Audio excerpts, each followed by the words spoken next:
আজকে হচ্ছে নবমী, তোমাদের সবাইকে জানাই নবমীর শুভেচ্ছা।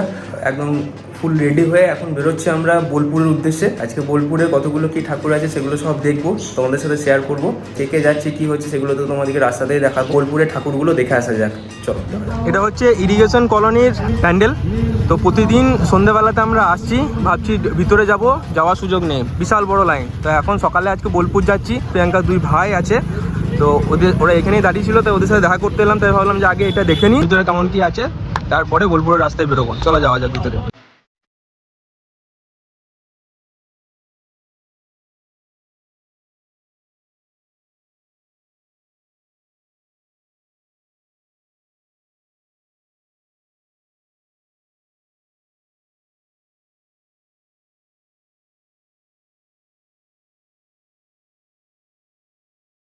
খোয়াইহাটে আমরা চলে এসেছি, অনেকক্ষণ ঘুরতে ঘুরতে। প্রীতম, কেমন লাগছে বল?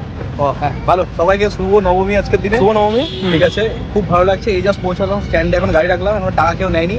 এরপর যাবো ভেতরে, ওখানে নেকামো দেখবো, প্রণাম করবো, তারপরে আবার বেরিয়ে চলে আসবো। আচ্ছা, মাঝখানে একবার দাঁড়িয়েছিলাম, সেটা ভিডিও করা হয়নি। টি ব্রেকের জন্য দাঁড়িয়েছিলাম, কাটলেট ব্রেক। চলো ভিতরে যাওয়া যাক।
আমরা চলে এসেছি আর্য সংঘতে।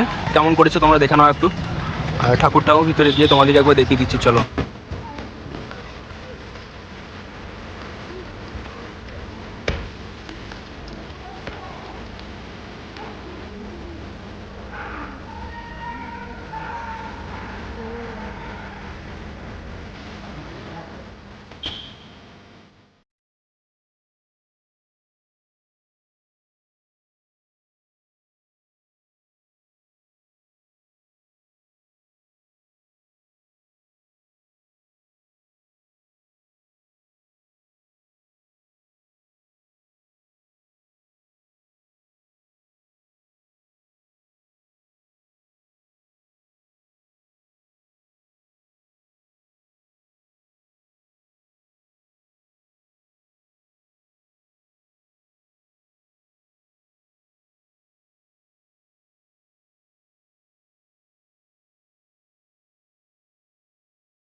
তো আগের বছর প্রতি বছরের মতন আবারও চলে এসেছি আমরা।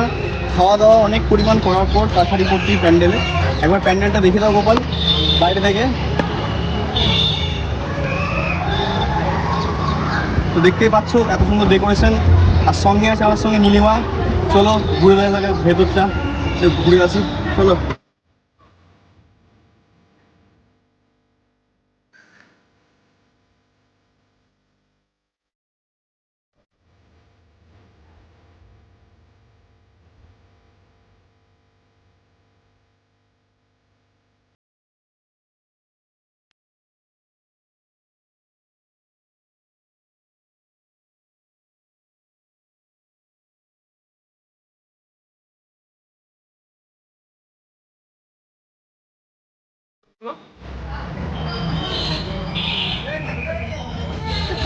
দারুণ প্যান্ডেল। কেমন লাগলো ঠাকুর, কেমন লাগলো? লাগলো। খুব ভালো হয়েছে, ঠাকুরের মুখ মূর্তি খুব সুন্দর হয়েছে। আচ্ছা আচ্ছা।